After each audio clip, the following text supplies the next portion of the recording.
December 1944 brought Germany's final desperate gamble in the West, a massive surprise offensive through the Ardennes forest that would become known as the Battle of the Bulge, the largest and bloodiest single battle fought by American forces in World War II. As German panzers crashed through thinly held American lines and fog and snow grounded Allied aircraft, stripping away the air superiority that had become America's decisive advantage. One of the war's most colorful and controversial commanders faced a crisis that threatened to undo months of hard-won progress across France. General George S. Patton, Jr., commanding the Third Army, found his forces bogged down in the worst winter weather Europe had seen in decades, unable to maneuver, unable to receive air support, and facing an enemy resurgent with fanatical determination. In this moment of desperation, Patton did something that would become one of the most debated incidents of his career. He ordered his army chaplain to compose a prayer for good weather, had it printed on hundreds of thousands of cards, and distributed it to every single soldier in Third Army, roughly 250,000 men, with instructions that they pray simultaneously for divine intervention to clear the skies. What happened next became the stuff of legend, a story that intertwines faith, coincidence, military necessity, and the cult of personality that surrounded one of America's most aggressive and religiously complex generals. To understand this extraordinary event, we must first understand George Patton himself, a man of profound contradictions, who combined ruthless military pragmatism with deeply held if unconventional religious beliefs. Patton came from old American military aristocracy, a family with roots reaching back to colonial Virginia. He was educated at West Point, where he absorbed the military traditions and codes of honor that would define his career. But unlike many professional soldiers who approached religion as mere form, social convention, Patton was genuinely, even obsessively, interested in spiritual matters. He believed in reincarnation, convinced that he had fought in previous lives as a soldier in ancient armies. He read the Bible regularly and could quote scripture extensively. He attended church services faithfully throughout his life. He prayed often and publicly, with none of the self-consciousness that might have restrained a more modern, secular military leader. For Patton, God was real, active in human affairs, and particularly interested in warfare. He saw himself as an instrument of divine will, chosen by God to lead armies and destroy America's enemies. This was not metaphor or rhetoric for Patton. He genuinely believed it. This religious conviction coexisted with a personality that was profane, violent, and at times brutally insensitive. Patton cursed constantly, his vocabulary of obscenity becoming legendary among the troops. He slapped shell-shocked soldiers, calling them cowards, an incident that nearly ended his career. He spoke openly about his love of war and killing, saying things that shocked even hardened combat veterans. He was vain, egotistical, and convinced of his own genius.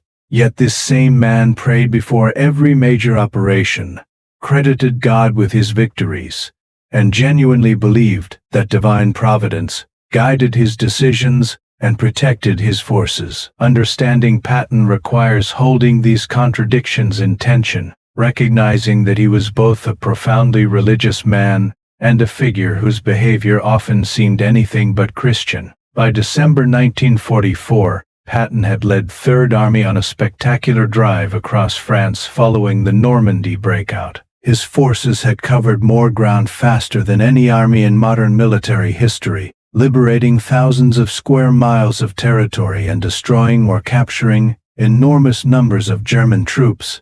Patton had become a media sensation, celebrated in newsreels as America's most aggressive and newsreels as a successful combat commander. His soldiers both loved and feared him. His superiors found him both indispensable and infuriating, and the Germans considered him the most dangerous Allied general. the one they most needed to stop. Then came the weather. The winter of 1944 to 1945 was unusually harsh, with heavy snow, freezing temperatures, and persistent fog and overcast skies. For armies that relied on mechanized mobility and air support, these conditions were crippling. Tanks bogged down in mud and snow. Supply trucks could not move. Most critically, aircraft could not fly. The Allied air forces, which had achieved overwhelming superiority over the Luftwaffe by late 1944, were grounded. Fighter bombers that had been devastating German formations were useless. Heavy bombers that interdicted German supply lines and reinforcements sat idle on their airfields in England and France. The weather had neutralized one of America's most decisive advantages. Into this situation came the German offensive. On December 16, 1944, German forces launched Operation Watch on the Rhine, throwing 3 armies totaling roughly 400,000 men and 1,400 tanks against a weakly held section of the American line in the Ardennes. The Germans achieved complete tactical surprise. American units were overrun or surrounded. Entire divisions were cut off. The Germans drove deep into American-held territory, creating a bulge in the front lines that gave the battle its name. The situation was critical. If the Germans could reach the Meuse River and capture the vital supply port of Antwerp, they might split the Allied armies and create a strategic crisis that could prolong the war for months or even years. Patton's Third Army was positioned to the south of the German breakthrough. Within days of the German attack, Patton received orders to disengage from his current operations, wheel his entire army 90 degrees north, and drive into the southern flank of the German penetration to relieve the surrounded 101st Airborne Division at Bastogne. This was an extraordinarily difficult maneuver, requiring Patton to move several divisions across icy roads in the middle of winter, while maintaining combat effectiveness. It was exactly the kind of challenge Patton relished. He had already anticipated the need for such a movement, and had his staff preparing contingency plans. Within 72 hours, Third Army was attacking north into the German flank, an operational feat that military historians still regard as one of the most impressive examples of command and control in modern warfare. But the weather remained terrible. Patton's forces were struggling through snow and ice.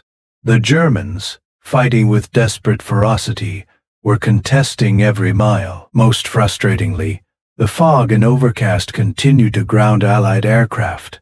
Patton understood air power perhaps better than any other ground commander. He had worked closely with tactical air forces throughout the campaign in France, using fighter bombers as flying artillery to blast German positions and vehicles.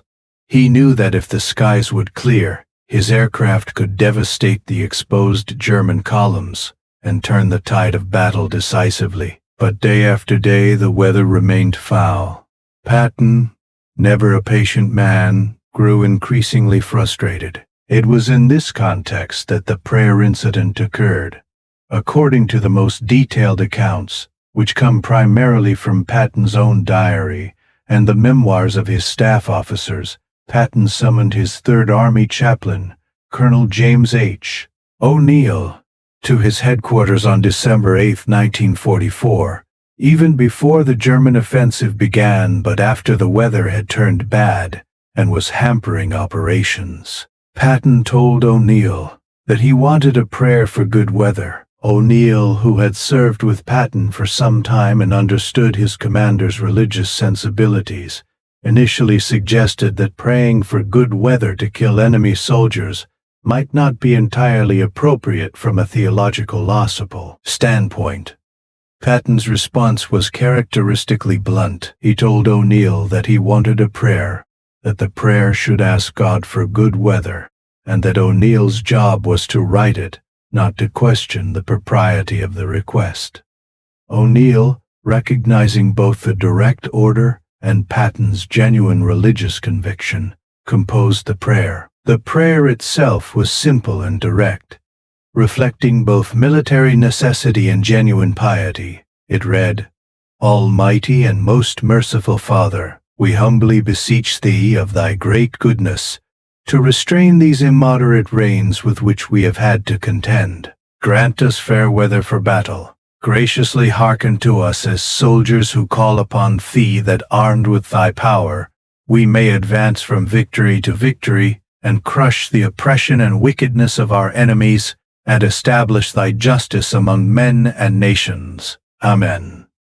The language was formal, biblical in its phrasing, and unambiguous in its request.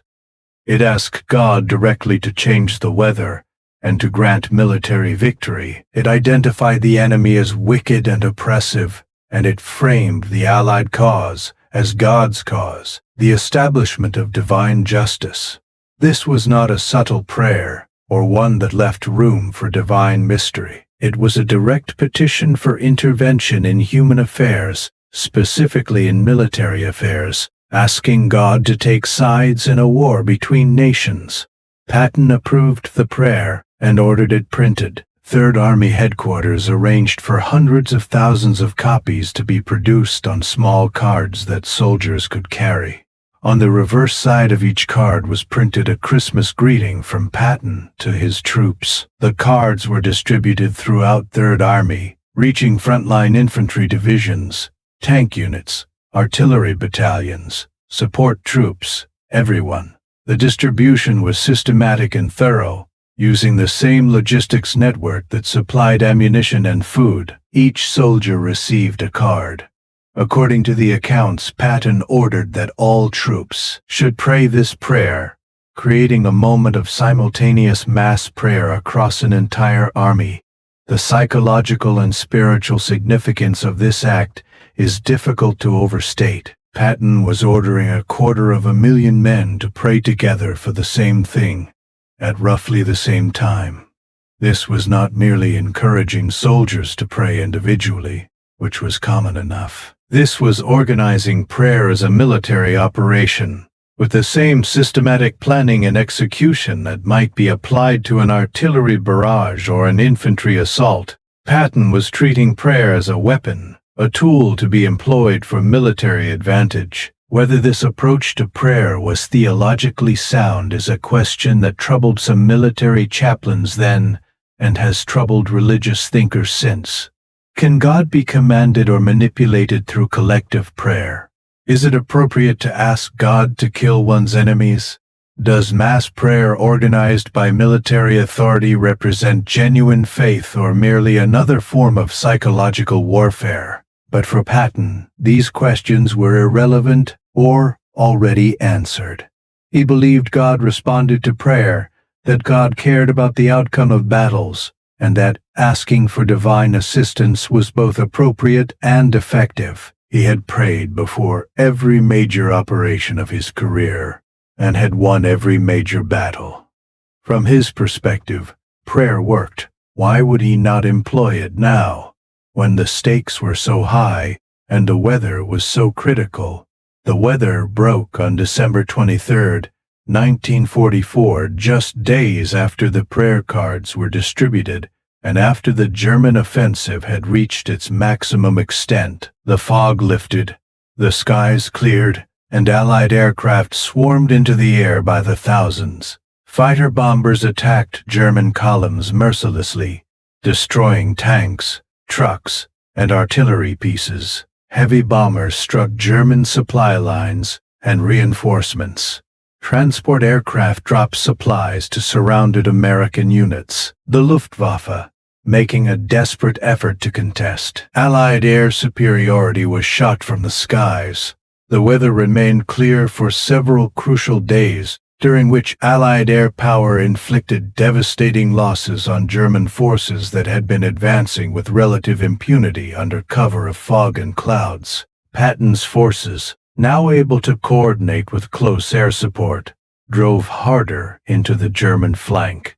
On December 26th, elements of Third Army broke through to Bastogne, relieving the surrounded 101st Airborne and attached units. The German offensive, already losing momentum, began to collapse. By January 1945, American and British forces were counterattacking all along the front, driving the Germans back and inflicting catastrophic losses. The Battle of the Bulge would continue until late January, but the outcome was no longer in doubt. Germany's last offensive in the West had failed. The Ardennes offensive cost the Germans hundreds of thousands of casualties and massive amounts of equipment they could not replace.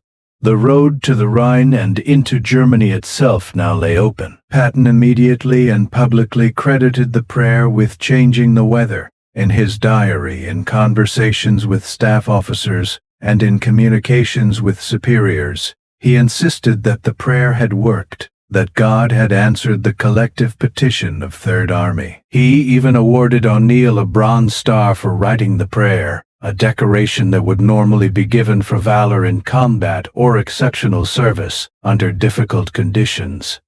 Patton was entirely serious. He genuinely believed that the mass prayer had caused God to intervene and change the weather, giving Third Army and the Allied forces the clear skies they needed to defeat the German offensive. This interpretation of events became part of Patton mythology, repeated in countless books, articles, and films about the general. It fit perfectly with Patton's public image as a warrior who combined old-fashioned religious faith with modern military effectiveness. It reinforced the narrative that Patton was blessed by God, chosen for victory, invincible. For the soldiers of Third Army, many of whom were genuinely religious men from small towns and farms across America, the story of the prayer and the weather provided meaning and purpose. They had prayed together, God had answered, and they had won. It was a simple, powerful story that made sense of the chaos and horror of combat. But the claim that prayer changed the weather and defeated German forces requires careful examination. From a meteorological standpoint, the weather break in late December 1944 was a natural phenomenon that had been forecast by weather officers. High-pressure systems moved across Europe in predictable patterns, and meteorologists with Allied forces had been anticipating a break in the weather for several days before it actually occurred. The timing was fortunate, certainly, but it was not miraculous or unprecedented. Weather patterns change, storms clear. The winter of 1944 to 1945 saw multiple periods of clear weather interspersed with storms and fog. The weather break that began on December 23rd was one of these natural variations. From a military standpoint, the defeat of the German offensive was primarily the result of American tactical flexibility, numerical superiority, and German logistical weakness. Patton's rapid movement of Third Army into the German flank was operationally brilliant and would have been effective regardless of weather. American forces throughout the Ardennes, despite being surprised and initially overwhelmed, fought with tremendous courage and effectiveness, disrupting German timetables and bleeding away German momentum. The Germans lacked sufficient fuel for their tanks, their supply lines were overextended, and they faced overwhelming Allied numerical superiority in troops, tanks, artillery, and aircraft. Even if the weather had remained poor for several more days, the German offensive would likely have stalled and been defeated, though, perhaps at greater cost in American lives and time.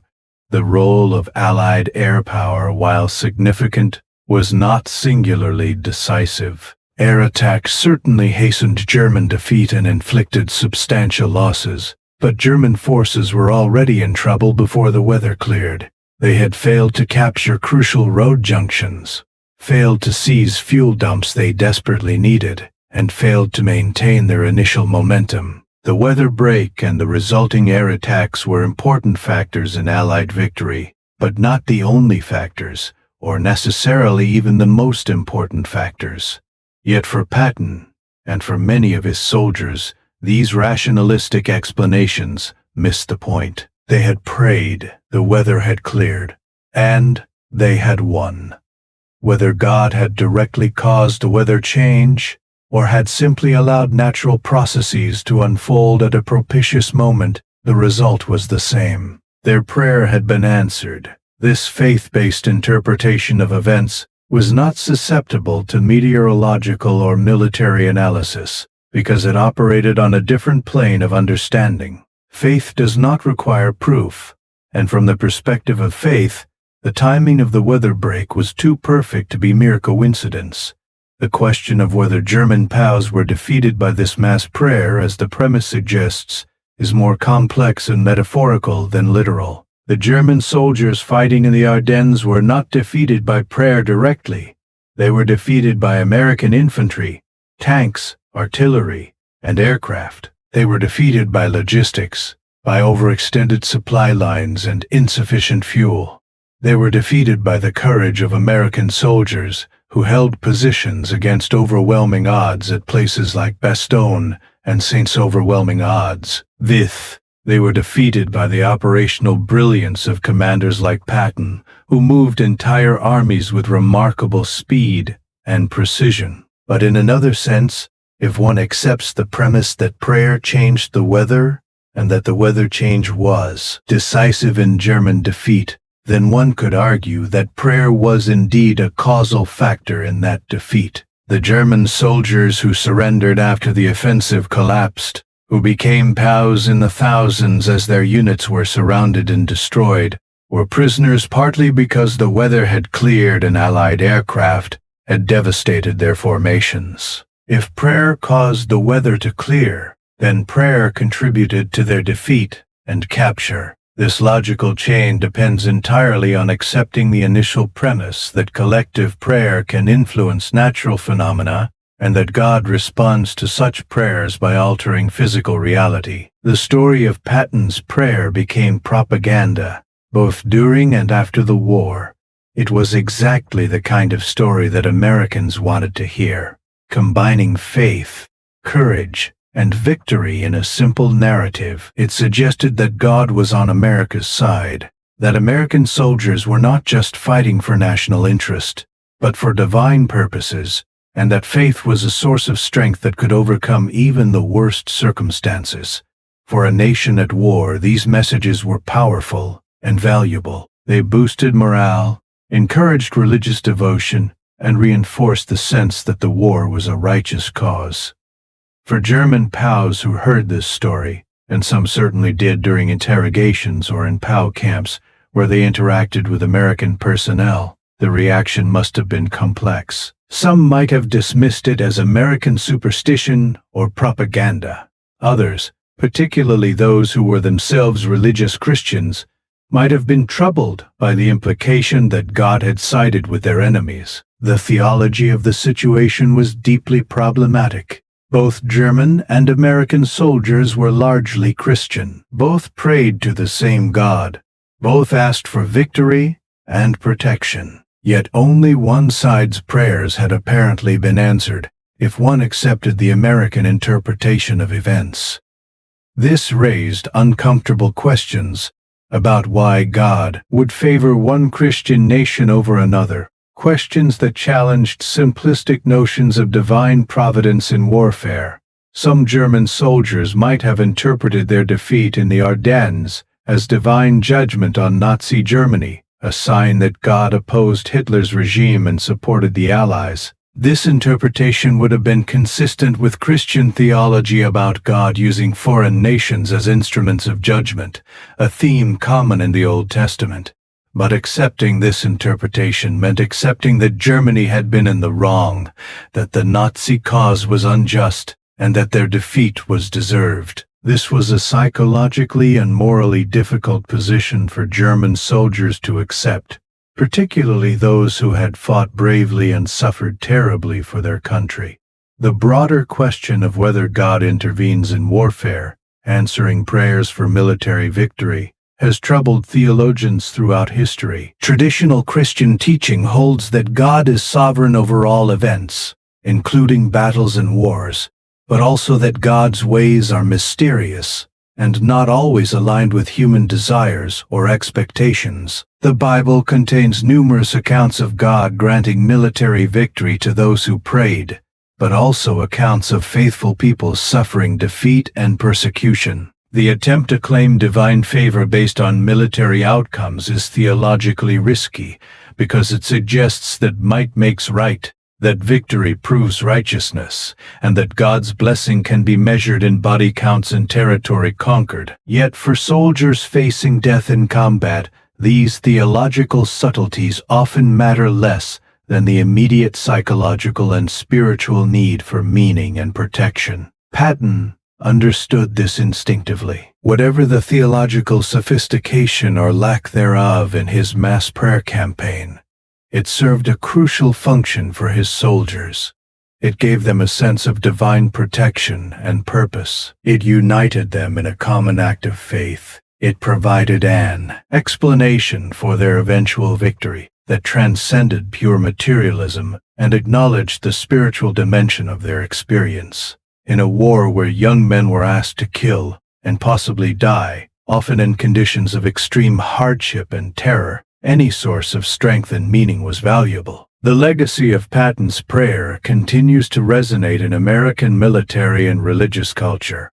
The story is retold in books about Patton, in religious literature about the power of prayer, and in discussions about the relationship between faith and military service. It represents a particular vision of American Christianity, one that is unapologetically patriotic, comfortable with violence in righteous causes, and confident in God's active involvement in national affairs.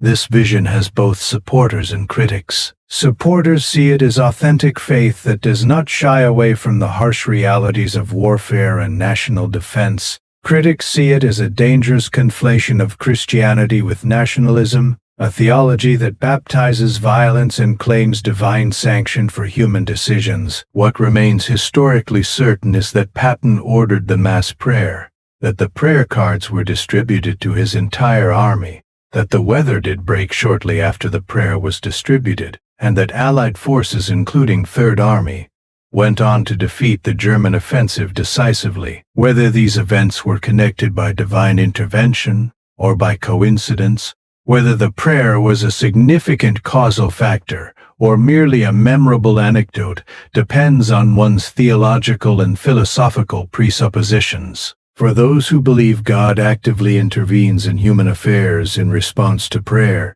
the story is evidence of divine providence. For those who view events through a naturalistic lens, it is an interesting example of how religious faith operated within the American military, and how commanders like Patton used religion as a tool for morale and cohesion. The German POWs taken during and after the Battle of the Bulge were defeated by many factors, by American courage and skill, by German mistakes and weaknesses, by weather that may have been influenced by prayer, or may have changed naturally. They became prisoners of war in a conflict where both sides claimed God's favor but only one side prevailed.